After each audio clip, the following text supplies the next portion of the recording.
Satrio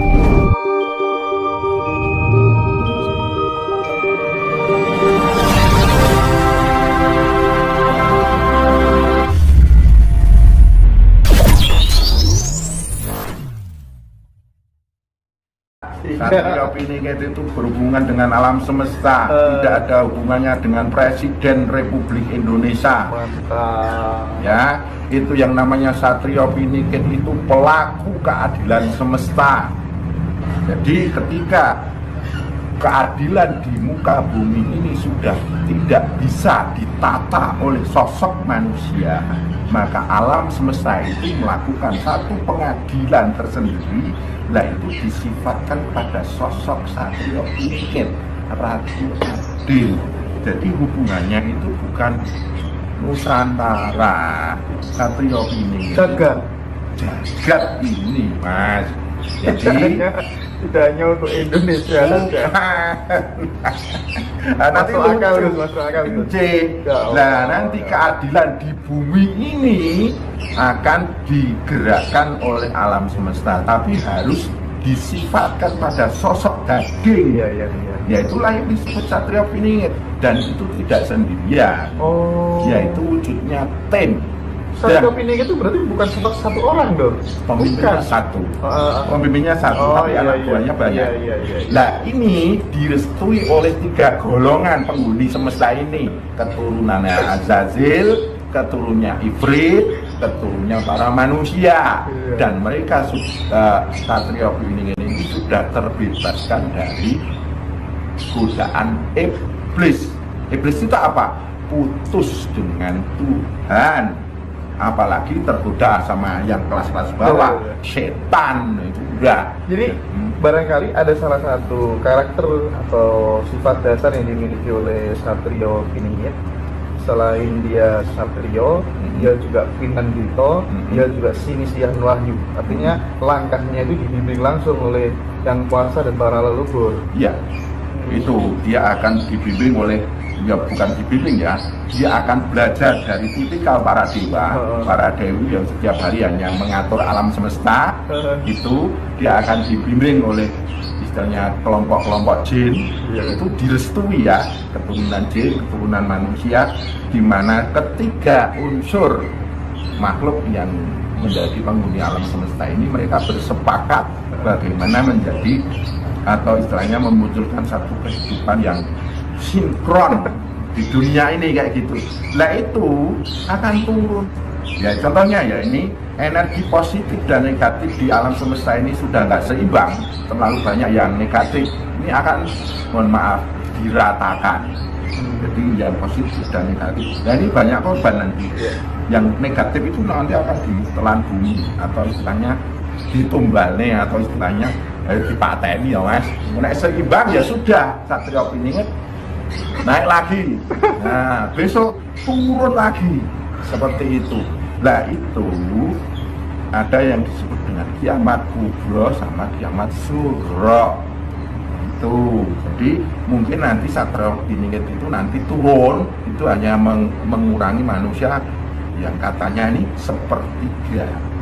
Nah sepertiga sekarang kan, nah sekarang 9 miliar kan, berarti 3 miliar manusia harus ditelan oleh bumi. Nah ini nanti terjadi keseimbangan. Nah nanti beranak pinak lagi tuh. Akhirnya sing negatif sama positif, sing negatif nih Satrio Piningit turun lagi. Masih subuh. Kalau sudah kubro ya bawa lah Mas. Kiamat kubro itu entek-entekan kayak istimewa Gus. Sungguh penjelasannya sangat istimewa. Lah itulah seninya orang memahami kayak gitu. Itu seni tersendiri Mas. Ya bagus.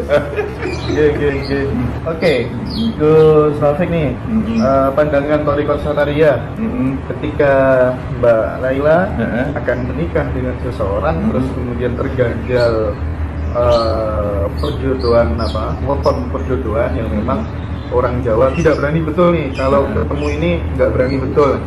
Yang ingin saya tanyakan, adakah ilmu yang lebih tinggi yang bisa mengalahkan weton yang dilarang menurut orang Jawa itu? Misalnya ikhtiar yang sangat kuat langsung kontak dengan sang pendeta, itu bagaimana Thorikot Sataria memandangnya Gus? Ya kalau kita sih sudah nggak memandang weton gitu. Oh, Karena gitu ya? weton itu berhubungan dengan hari. Ya kalau weton aneng apa itu pon wage kliwon lebih paing itu kan hitungan hari dengan komariah gitu, dengan bulan gitu. Kalau samsiah itu dengan hitungan matahari kan Minggu, Senin, Selasa, Rabu, Kamis, Jumat itu kan digabungke ya.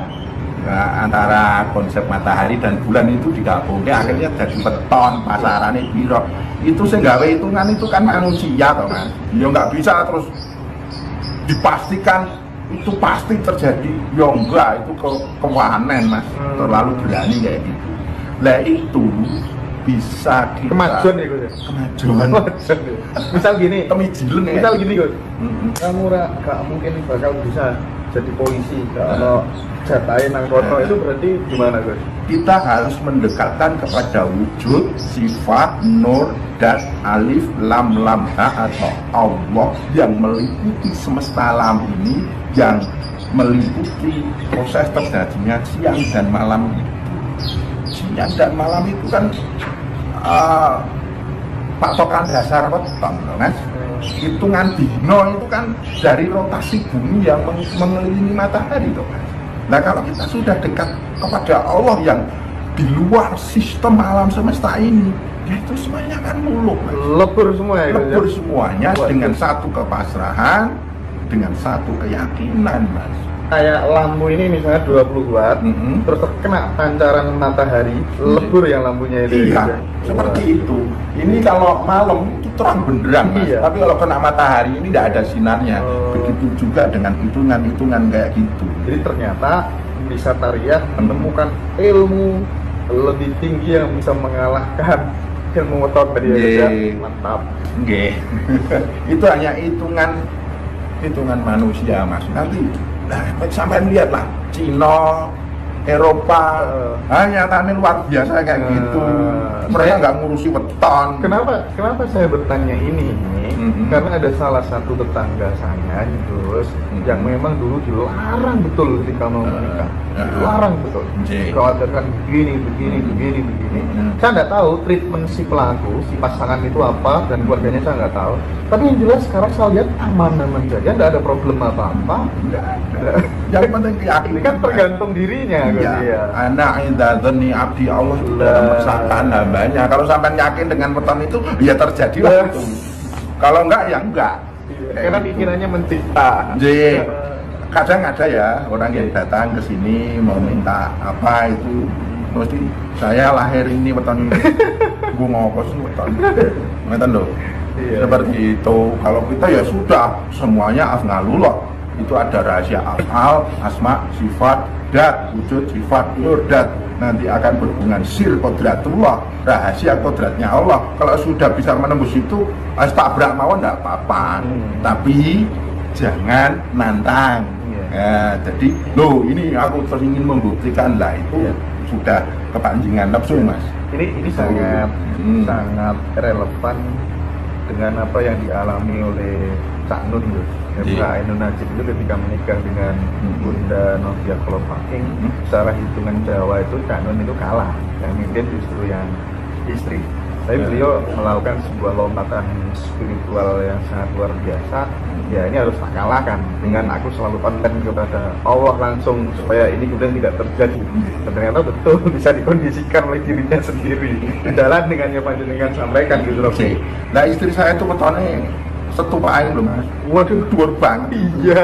Wah, repot itu. Nyatane yo nurut ikut ya. Nurut mawon. Nggih, istri saya itu kalau enggak diambilkan nggak makan, diambilkan terus. Saya itu cuma bilang kopi, tahu-tahu di depan mata Mas, asik kok Mas. Pokoknya gugon Tuhan istilahnya kayak gitu bisa kita luruhkan dengan konsep ketuhanan yang maksimal. Yang penting kita dekat, frekuensi kita sama dengan online. Pokoknya zon panjenengan hati-hati, jangan kayak gitu, nanti repot nanti. Wes sampean sing penting pasrah terus sing kuwasa kan gitu aja. Oke. Kunci ini lawang swarga terus menurut ajaran Thariqah Satariyah. Lawang swarga. Maksudnya gimana itu? Iya, orang supaya kemudian ketika meninggal pasti akan terima sang pencipta lah, atau bahasa syariatnya kunci masuk surga lah bahasanya. Nah, itu versinya Satria apa gitu? Ya kalau kita itu sudah selalu online sama Allah, ya tetap man qala la ilaha illallah fi akhir hayatihi dakhala jannah, Mas. Jadi yang namanya orang mau mencari kunci surga, ya kita harus dekat sama yang menciptakan surga. Tapi bukan berarti terus kayak mati ini nyebut la ilaha illallah terus masuk surga, bukan berarti begitu ya Gus? Bukan seperti itu, tapi kita harus nunggal apa istilahnya, bukan nunggal ya, kita harus menyambungkan, menerjemahkan la ilaha illallahnya dalam kehidupan sehari-hari. Ketika mau bisa raga, itu sudah nggak membawa apa-apa gitu ya gitu. Jadi gini loh, yang namanya la ilaha illallah itu ada satu makna tersendiri di Satria ini, bahwa sampean itu kan jadi manusia ya, jenengan kan punya wujud, punya sifat, punya nur, punya dat. Iya. Ya, wujud sifat nur dat panjenengan yang kecil-kecil ini, saya juga inilah yang disebut ilah. Nah kemudian akan menyatu dengan wujud sifat nur dat semesta alam ini yang tak berbatas. Makanya semua manusia itu sesungguhnya tertulis la ilaha illallah. Sesungguhnya Mbak Laila ini tidak ada. Yang ada hanyalah wujud sifat nur dat Allah yang diberikan kepada Mbak Laila. Itulah yang namanya ilah. Makanya la ilaha illallah. Nah seperti itu. Jadi kalau saya mengucapkan la ilaha illallah, saya itu tidak ada. Saya itu hanya bayangan wujud sifat nur dat yang diberikan oleh Allah padaku. Nah, wujud sifat nur datku itu pun tidak ada. Yang ada adalah wujud sifat nur dat Allah yang meliputi semesta alam ini. Itulah yang disebut la ilaha illallah. Semuanya ini tertulis la ilaha illallah. Muhammadur Rasulullah itu bahwa ilah yang ada pada Mbak panjenengan sama saya ini semuanya sempurna. Nah, kesempurnaan itu yang disebut secara zahir namanya Muhammad Rasulullah, secara batinnya namanya Ahmad Rasulullah. Disitulah yang disebut Muhammadur Rasulullah. Sallallahu alaihi Muhammad itu wujud sifat nodat yang meliputi semesta alam ini, mensolawati wujud sifat nodat yang ada pada diri kita yang sempurna itu. Nah itu kalau kita bisa menjiwai, menghayati, ya sudah, kita follow jangan, Mas. Jadi la ilaha illallah itu tidak cuma hanya unen-unen, itu nanti hanya vibrasi suara, tapi tidak ada vibrasi energi. Nah, di situ la haula wala quwata illa billahnya nggak ketemu di situ.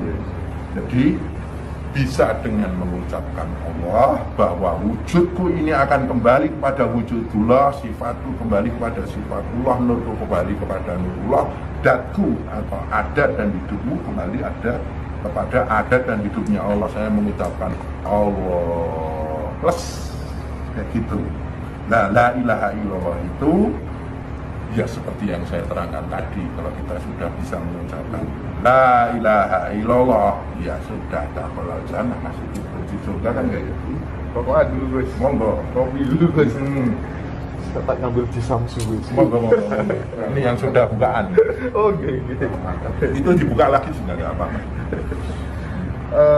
Guys, pada akhirnya nih, setiap manusia kan akan sendiri ketika sudah tiada, meninggalkan sendiri. Pertanyaan saya, bagaimana cara kembali kepada diri yang benar-benar sejati, Yusuf?